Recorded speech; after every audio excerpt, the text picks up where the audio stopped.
E se o nosso maior medo for, na verdade, uma ilusão? E se a segurança que tanto procuramos não estiver parada no conforto, mas sim em movimento? Hoje vamos mergulhar numa parábola fantástica sobre uma lanterna, um nevoeiro denso e o segredo de como encontrar a nossa própria luz. No fundo, a história que vamos explorar gira toda à volta desta pergunta, que é fundamental.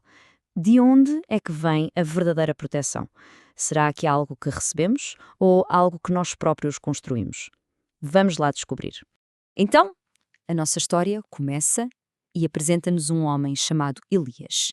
E o Elias é, de certa forma, um prisioneiro do nevoeiro.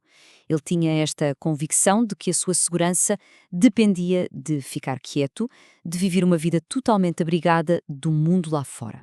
Imaginem só a cena. O Elias vive numa casa que é uma fortaleza, sólida, bem construída. Mas do lado de fora há sempre este nevoeiro. Um nevoeiro denso que envolve tudo. E este nevoeiro, bem, não é só uma questão de clima. É um nevoeiro da dúvida, do medo. É o que o mantém ali, paralisado. E é aqui que está o grande paradoxo do Elias.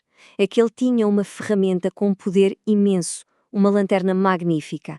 Ele conhecia-a de cor e salteado, sabia como funcionava, tinha lido os manuais todos. Mas na realidade, a lanterna não passava de um enfeite. O potencial dela estava ali, adormecido, enquanto ele continuava a ser o prisioneiro do seu próprio sofá. E a crença que o mantinha preso era esta: se eu não me mexer, se eu ficar aqui quietinho, nada de mal me pode acontecer. É uma ideia que nos seduz, não é verdade? A ideia de que não fazer nada nos protege. Mas, como vamos ver, esta pode ser a mais perigosa de todas as ilusões. E de repente, claro, algo acontece. Algo que vem de fora, que quebra a rotina e obriga o Elias a olhar de frente para a sua própria inércia. E então, no meio daquele silêncio todo, daquela paz fabricada, ouve-se um som, um clamor, um grito, vindo do fundo do nevoeiro. Era um pedido de ajuda tão nítido, tão desesperado, que nem as paredes da sua casa o conseguiam abafar. A reação dele é fascinante. Ele sentiu o que a gente podia chamar de compaixão teórica. Sabe aquele sentimento? A gente conhece bem. O coração aperta, sentimos empatia por alguém, mas tudo acontece a uma distância segura. É uma compaixão que não nos custa nada, que não exige que a gente se mexa.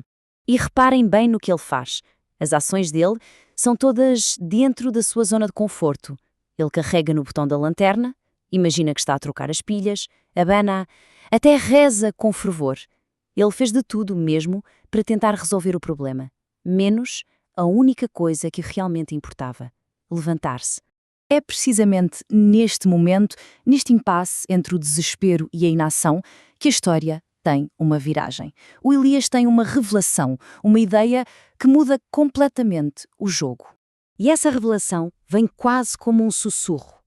A luz que procuras não está guardada dentro da lanterna, ela é gerada pelo teu movimento. Pensem nisto. Esta é a chave de toda a parábola. A luz não é algo que se tem, é algo que se faz.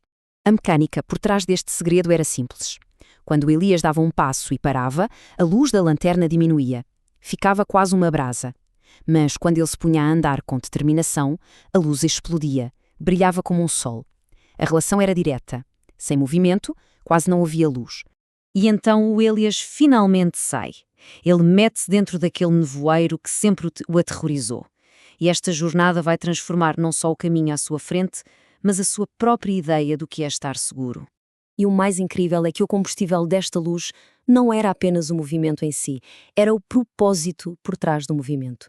Cada passo que ele dava na direção daquele grito, cada passo com a intenção de servir, de ajudar, fazia a luz ficar ainda mais forte, expandir-se.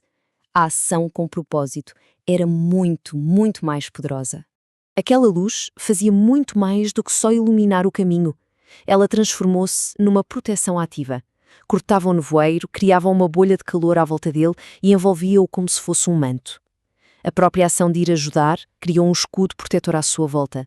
E assim chegamos ao momento mais alto da história, o ponto em que o Elias finalmente percebe qual é a verdadeira natureza da segurança que ele passou a vida inteira a procurar. Finalmente, ele encontra o viajante caído no chão. E no momento exato em que a mão dele estende-se para ajudar, num gesto simples de serviço, a lanterna explode numa luz avassaladora. É nesse ponto de conexão, nesse ato de pura ajuda, que o verdadeiro potencial da lanterna e dele é finalmente libertado. E aqui está a grande ironia da história. A segurança que ele tanto procurava ao fechar-se em casa, ele só a encontrou quando saiu de lá. A luz que ele gerou para salvar um estranho era tão forte, mas tão forte, que viajou de volta até à colina e dissipou o nevoeiro que ameaçava o seu próprio lar. A sua verdadeira proteção nasceu do serviço ao outro. Então, esta parábola deixa-nos com uma nova definição de verdadeira proteção. Não é algo passivo que nos cai no colo enquanto esperamos, é algo que é ativamente tecido, passo a passo, por quem decide caminhar, agir com bondade. A proteção, afinal, é uma consequência da ação. E a moral da história, a ideia final, é esta. A luz, a clareza, a segurança, não são prendas, são uma espécie de salário espiritual de quem decide servir. Não é algo que se pede, é algo que se ganha, através dos nossos atos. E para terminar, a parábola deixa-nos com esta pergunta a ecoar. E se a segurança não for um destino final, um porto seguro onde um dia vamos chegar e poder descansar? E se a segurança for, na verdade, o próprio caminho? Algo que vamos tecendo a cada passo, com cada ato de coragem e de serviço? É uma boa pergunta para refletirmos.